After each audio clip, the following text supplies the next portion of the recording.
Okay, let's go. We got a video. We got some Ice Cube here. Let me minimize this. Okay, here we go. This is a video. If you are a subscriber, go ahead and comment below. Give the video a thumbs up if you can. That's kind of loud. Let me turn that down a little.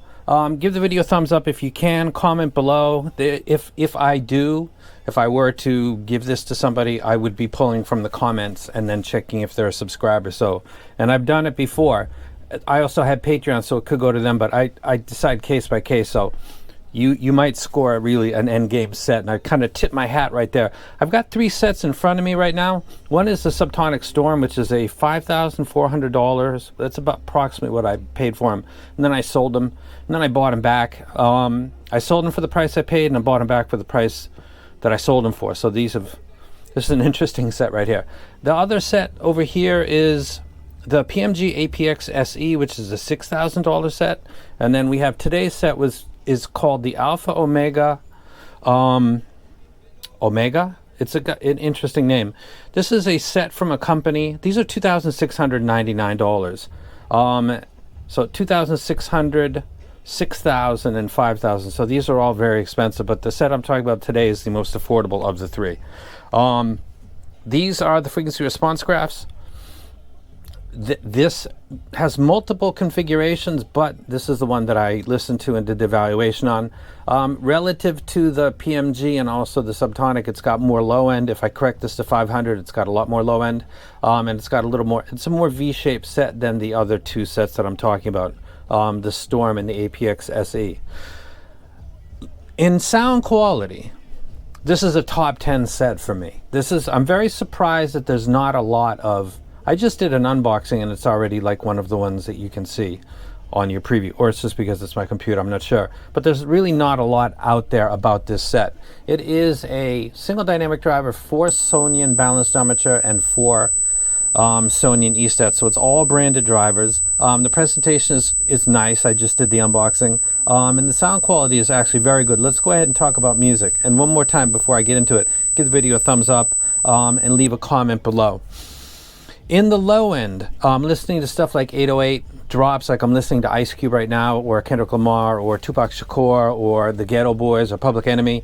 Those synthesized drops or reverse drops like the Beastie Boys do hit really hard on this set. This is a very good set, and really all of its configurations for low end, and more so than the Storm and the PMG APX SE, though the PMG APX SE has a sub bass that is unique and one of the better ones out there on the market, but again, it's a $6,000 set. But the Omega does the low end very well. It's got plenty of energy and amplitude boost in that area to take care of hip-hop, trip-hop, EDM, and music like that. As we get into a 4 and 5 string bass guitars, the pulls, the plucks, the releases, the ringing of the string, I listen to a lot of stuff, rock and roll in particular, because it's really a basic or fundamental part of the group, and like Taking It to the Streets by the Doobie Brothers, several tracks from Metallica's the 598 EP Garage Days revisited,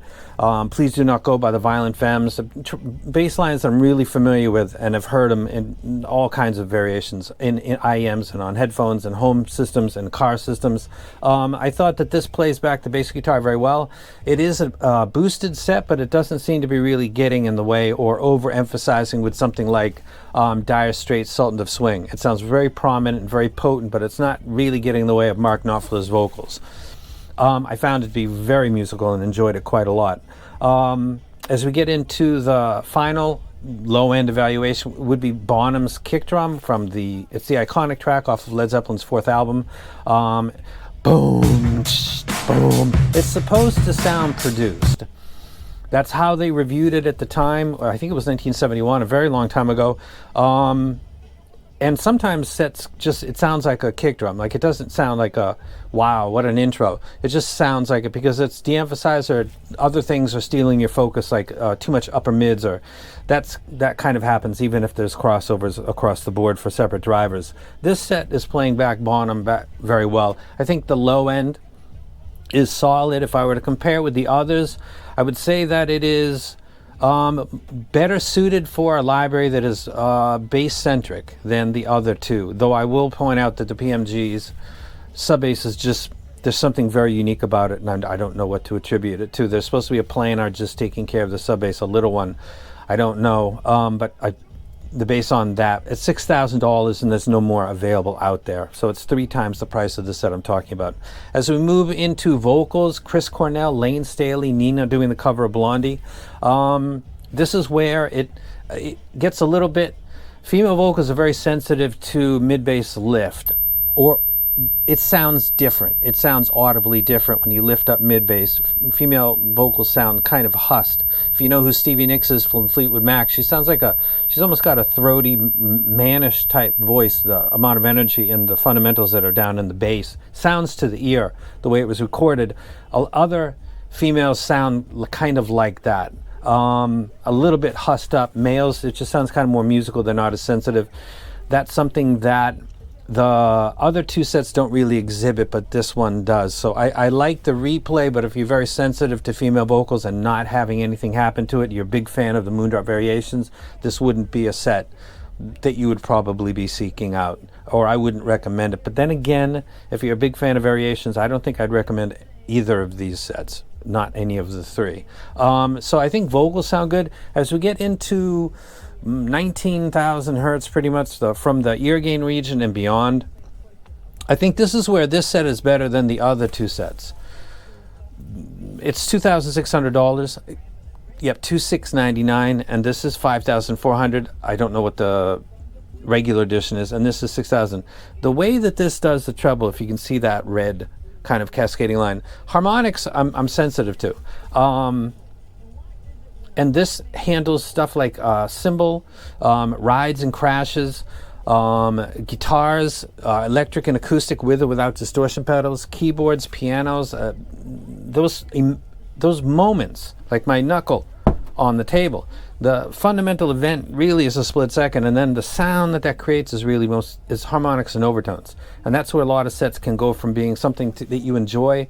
For example, the PMG APX-SC is an absolute fantastic set. I've got it as my favorite set right now, but this really isn't a set that I want to take on a plane with me or I want to relax and fall asleep with. It's just a little bit too energetic. I love it. It's amazing. The sub bass is fantastic, but I wouldn't take it and just like relax for several hours. It's not really quite a sofa set. That's what I've come to as a conclusion. The Subtonic Storm, on the other hand, actually is a sofa set. This is a set that I could listen to and I have for as long as I feel like it. Fall asleep with it in my ear.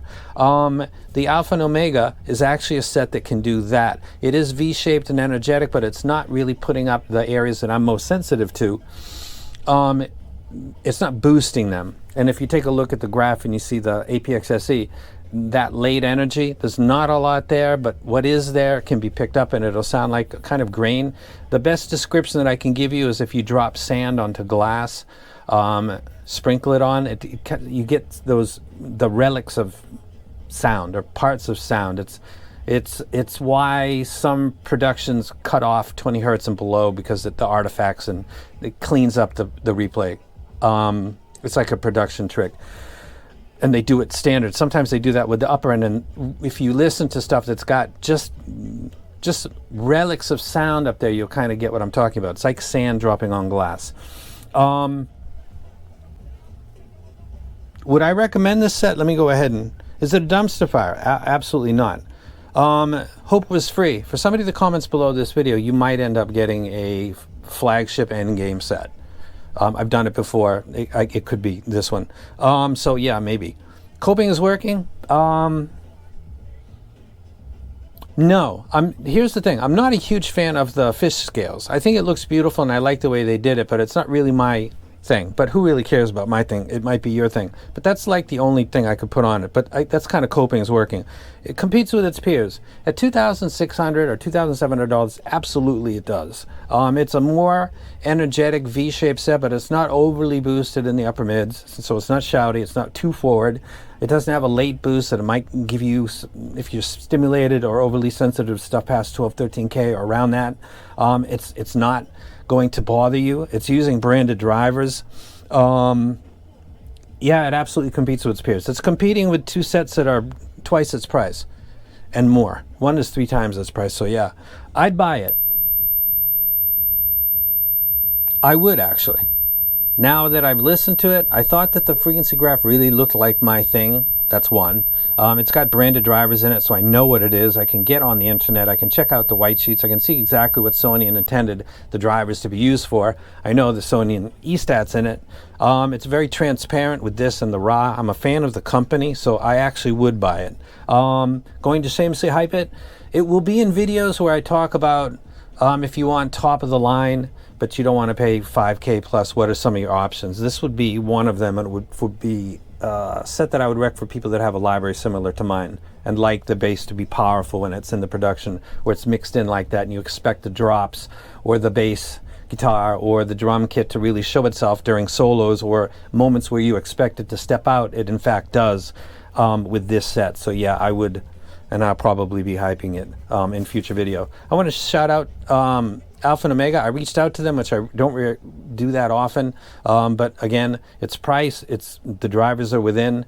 I took a chance and they went ahead and sent it to me, and it doesn't say demo on it anywhere, so it's not like you gotta, if you got it, if you wanted to turn it over or something like that. So they've been outstanding about the whole thing. So there you go, that's it. Keep it kind of short, and I will put it in future videos, and that is off of memory because this will be going out. So go ahead and comment below, give the video a thumbs up, and maybe you will absolutely get super, super, super, super lucky. And I am out.